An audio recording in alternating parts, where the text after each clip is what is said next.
I'm going to go the Buffalo Bills as my AFC winner. And again, it's not, to me, it's not for anything flashy. I think when you look at last year to this year, and the Bills story, I think, is a good one for teams that are losing players. Say the 49ers. If you're a 49ers fan watching and you're saying all of our big name players are leaving, well, that was Buffalo last year at this time, losing both starting safeties and starting center, and all these guys who had been a huge part of what the Bills had done over the previous years. And they said, nope, we got to reset this thing. We have to get younger.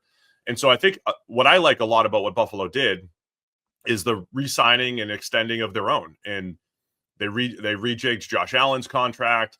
They extended Khalil Shakir at wide receiver, and they extended Gregory Rousseau on the edge. And so the difference in Buffalo last year to this year, where they were moving on from their older veterans, and now this year the focus is on the re-signing of their own players. And with the crazy money being thrown out there to pass rushers and edge rushers, getting Rousseau right now, I think is fantastic. Getting Khalil Shakir is fantastic. And then all of the complementary moves that they made, we've talked a lot about their ability to have an X receiver or a field stretching vertical threat. I mean, Josh Palmer may not be great for 3 years, $36 million. That might not be the right price for him, but I think that fills a potential vertical need for them where he doesn't have to be the guy. And, he was a good complementary piece for the Chargers. He could be a good complementary piece for the Bills. And then since the last time we sat over here and rambled about free agency, they signed Joey Bosa. They were not in the Joey Bosa sweepstakes by reports. It was supposed to be the 49ers, a couple other teams kicking the tires, but they have Joey Bosa on a 1-year deal. And so I would bubble wrap him until January and just get him out there. And, he's played like 800 snaps over the last 3 years. So 1 year, $12.6 million. Maybe I'm doing the same thing I do with Marcus Davenport every year, saying, love this. But again, it's a high upside play bringing Joey Bosa in here if he could stay healthy, helping that pass rush.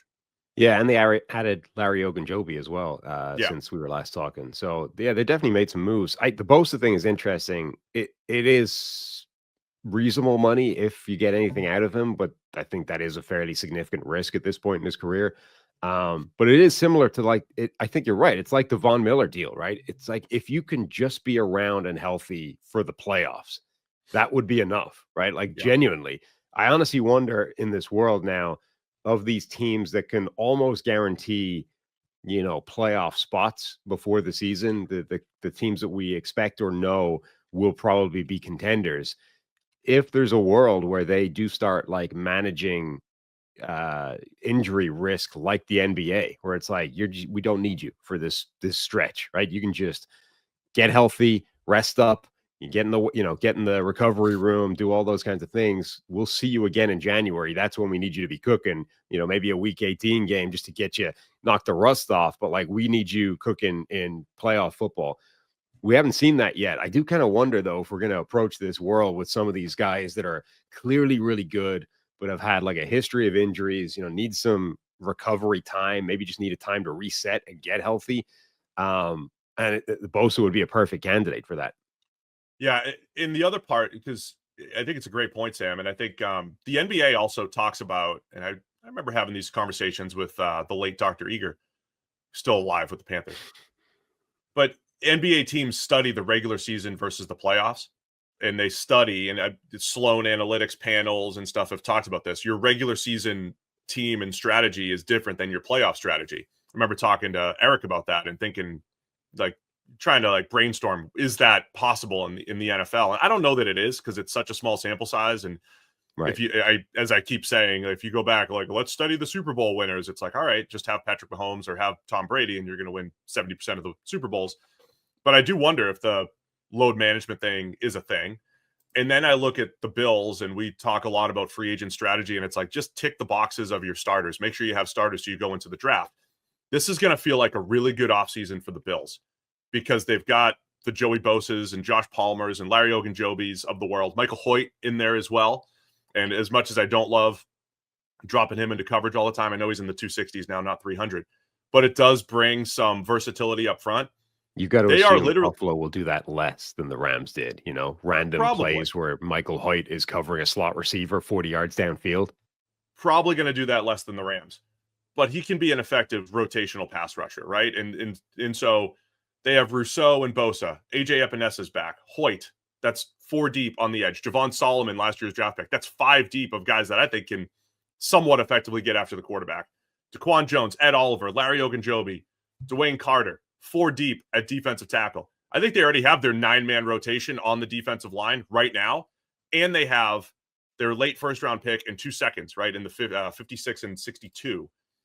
It's going to feel pretty good, I think, if you're a Buffalo fan coming out of this offseason where the depth is there at key spots, and they could go into the drafting the best players with 3 picks in the top 62. I think that is a great place to be. So, again, it's not flashy.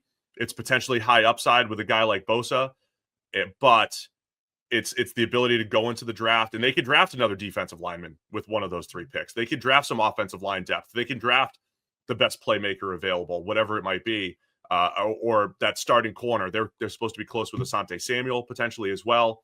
And if they fill that need, they really are going into the draft with 0 needs as far as their starters go, and almost 0 needs on their 2 deep. That's how well they've done, I think, to restructure this roster and get in a good spot for the future. Yeah, I mean, this is the perfect kind of deployment of free agency, right? You go and tick those boxes, and then you can still upgrade those players, but at least you have a worst case scenario already in place so that you're not in a position where you have to chase the player just to fill the starting spot. Thanks for watching all the way to the end of our video. For more great content, click here to subscribe and here to watch another video. We'll see you again soon.